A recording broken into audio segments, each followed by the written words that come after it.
ಗ್ರಾಮೀಣ ಪ್ರದೇಶಗಳಲ್ಲಿ ಎತ್ತು ಎಮ್ಮೆ ಕೋನಗಳ ಓಟ ಆಯೋಜಿಸುವುದು ಸಾಮಾನ್ಯ.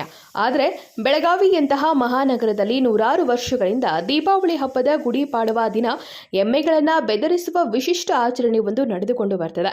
ದೀಪಾವಳಿ ಹಬ್ಬದ ಹಿನ್ನೆಲೆ ನಗರದ ಚವಾಡ್ ಗಲ್ಲಿಯಲ್ಲಿ ಎಮ್ಮೆಗಳನ್ನು ಅಲಂಕರಿಸಿ ಓಡಿಸಿದ ದೃಶ್ಯ ನೋಡುಗರ ಮೈ ಜುಮ್ ಎನ್ನುವಂತೆ ಮಾಡಿದೆ. ಎಮ್ಮೆಗಳ ಜೊತೆಗಿನ ಯುವಕರ ಸಾಹಸ ಮೈ ನವಿರೇಳಿಸಿದ್ದು, ಎಮ್ಮೆಗಳ ವಯ್ಯಾರ ಶೃಂಗಾರಕ್ಕೆ ಜನ ಫುಲ್ ಫಿದಾ ಆಗಿದ್ದಾರೆ.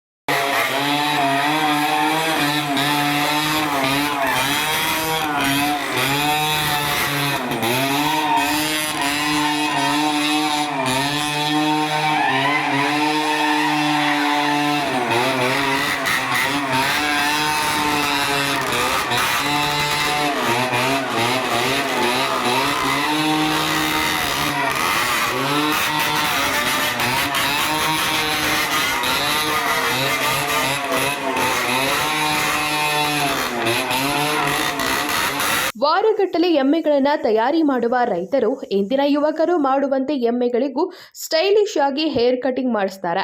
ಮೈಗೆ ಬಣ್ಣದ ಚಿತ್ರಗಳನ್ನ ಬಿಡಿಸಿ ಗುಲಾಲ್ ಏರ್ಸ್ತಾರೆ. ಹೀಗೆ ಹಬ್ಬದಲ್ಲಿ ಒಂದಕ್ಕಿಂತ ಒಂದು ಎಮ್ಮೆ ಮಿರಿ ಮಿರಿ ಮಿಂಚುತ್ತವೆ. ಮುಖಕ್ಕೆ ಮುಖವಾಡ, ಕವಡಿಯಿಂದ ತಯಾರಿಸಿದ ಸರ, ಗೆಜ್ಜೆ, ಗಂಟೆ, ಹಂಗಡ ಕಟ್ಟಲಾಗಿತ್ತು. ಇನ್ನು ಬಣ್ಣ ಬಳೆದಿದ್ದು ಕೋಟುಗಳಿಗೆ ನವಿಲು ಕರಿ, ಬೆಳ್ಳಿಯ ಕಲಸ ಕೂಡ ಧರಿಸಿದ್ದು ಎಲ್ಲರ ಗಮನ ಸೆಳೆಯಿತು.